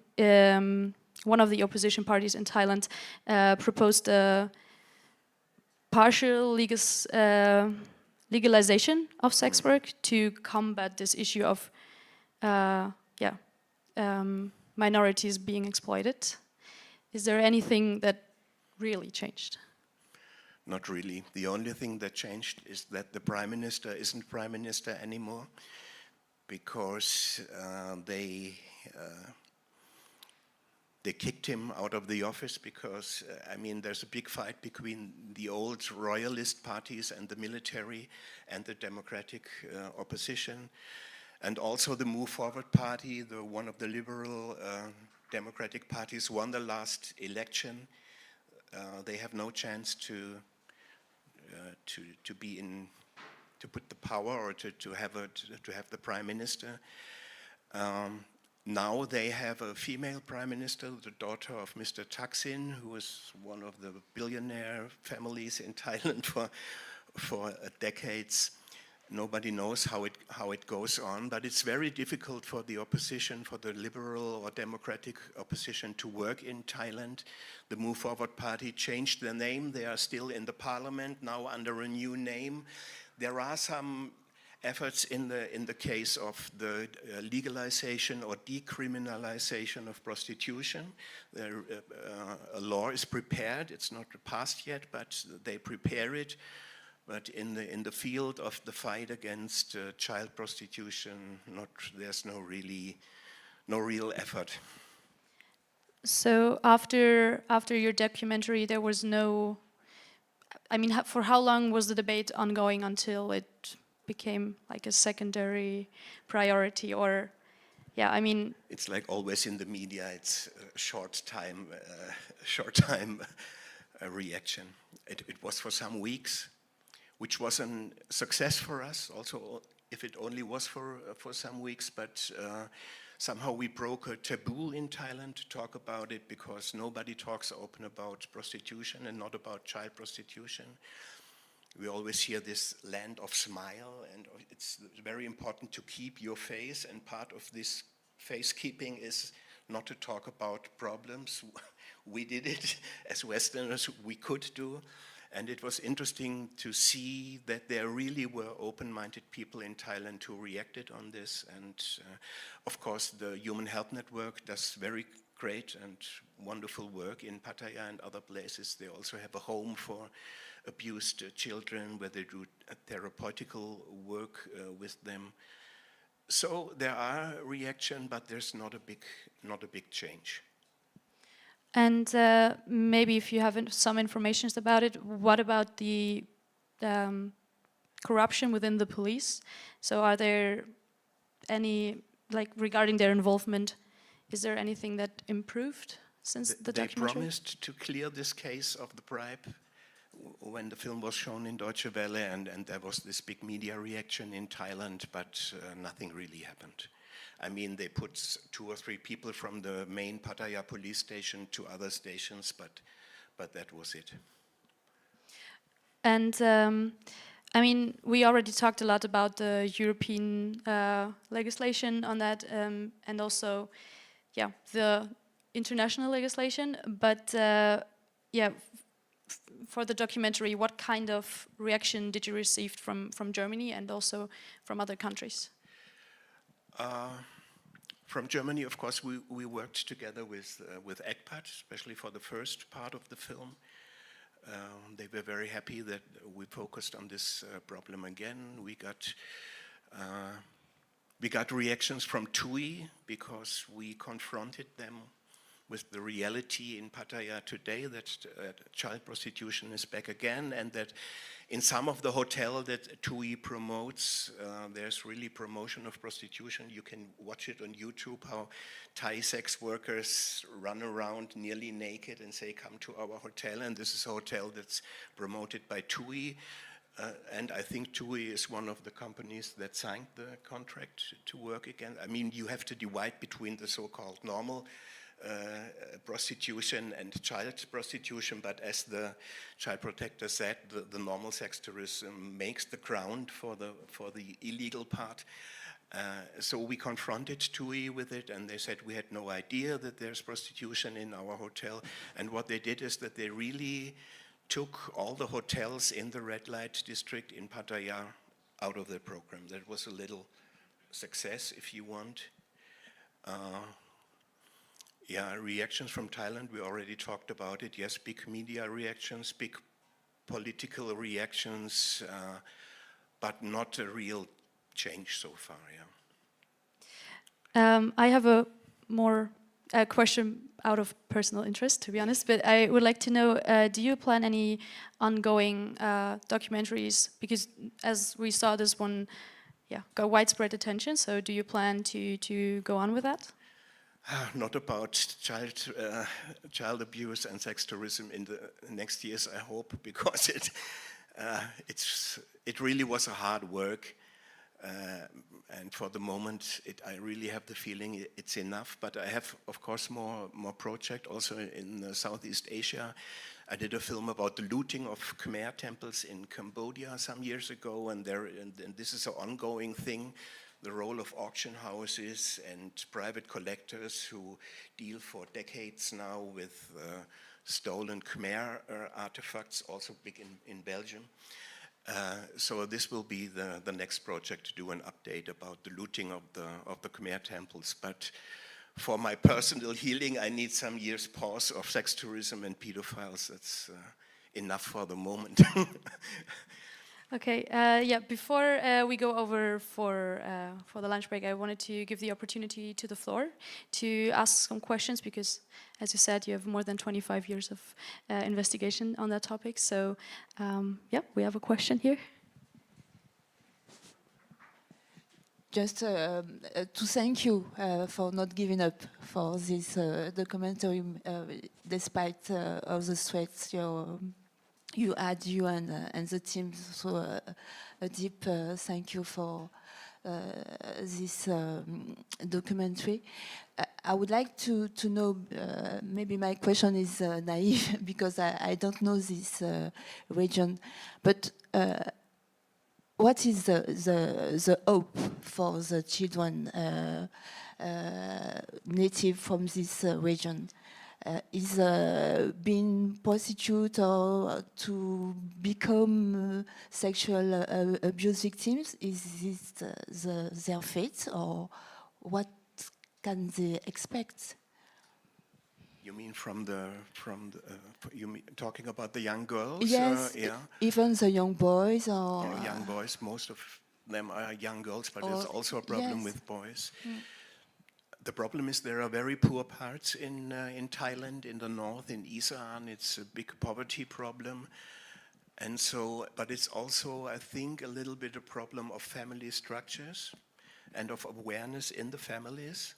So it's not only the responsibility of us Westerners going there, but I think it's also a responsibility of the Thai society that doesn't protect the kids good enough. And many families, poor families, just think about the little girls like they have to create some money for the family no matter how they do. So, and this really is very sad and difficult to change. But I think it's important to discuss also this part of the story, that there are really things going wrong in Thai society. And if I may add something, it can be seen later in the documentary that they have this offering house, like the Human Help Network offers an opportunity for people, for children that have been exploited. But they say the problem is as soon as they turn 18, most of them go back because they do not have opportunities. So, yeah, it's really a pity. Yeah. Do we have any more questions from the audience? Okay, great. Thank you. Yeah, I was just wondering, maybe also, well, it would be great to hear from you, but maybe also from the experts that we still have here from the first panel, if you think there are any other positive examples of awareness-raising campaigns. So, of course, the documentaries are one way, but maybe in your work you encountered something else that works well?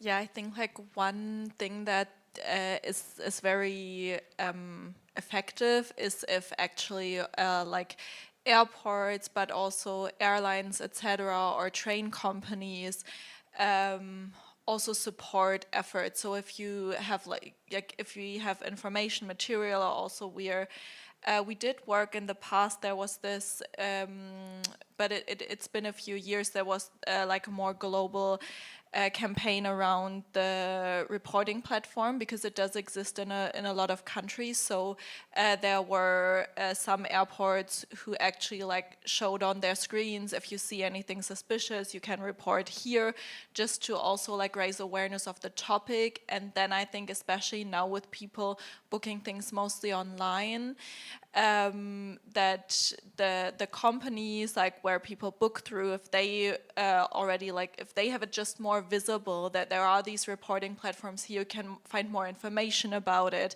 That can be very helpful to just sensitize people for this topic. But it's effort. And it is not for free, you know, they do need to implement it, so it does take a little bit of financial and personal resource to do that. but I think that can be very effective for the wider public.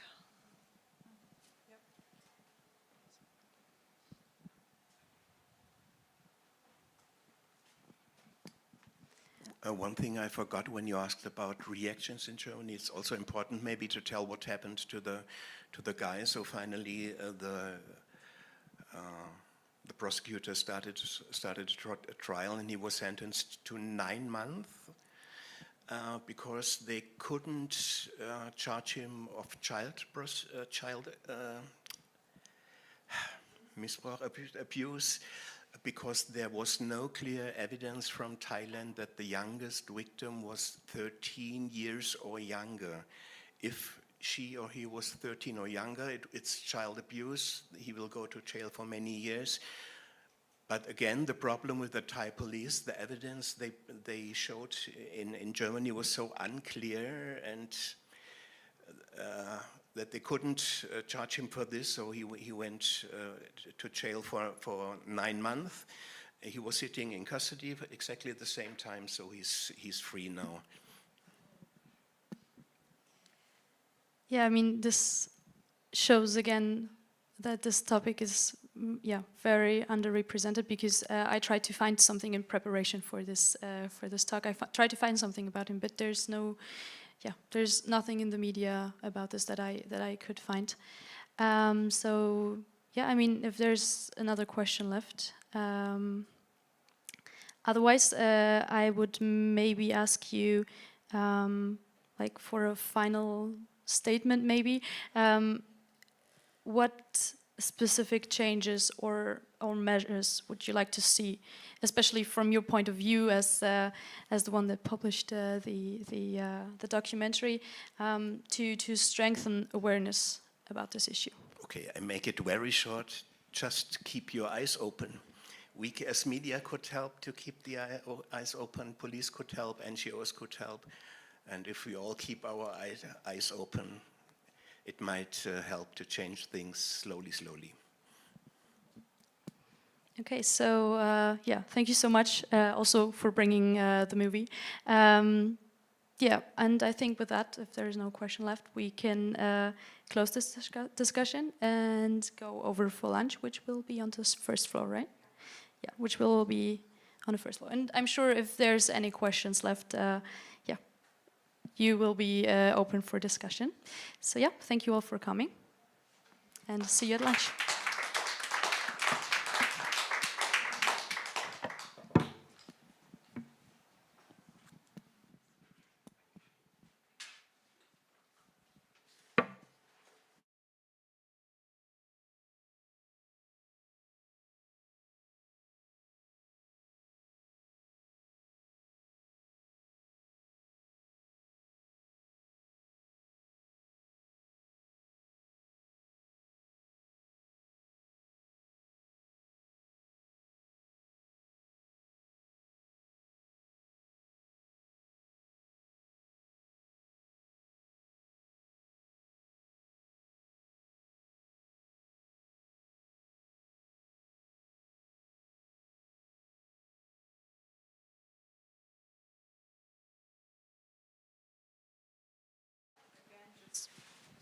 Quickly for everyone, so lunch is on the first floor if you would like to stay. Otherwise, of course, grab a coffee or a snack, and yeah, see you later, or see you at lunch. And one small little thing, sign our participants if you haven't done it yet. Yeah, that would be great. Thank you so much. Thank you. Yeah, maybe we can pass around, or just put it at the table up front, and then that would be amazing.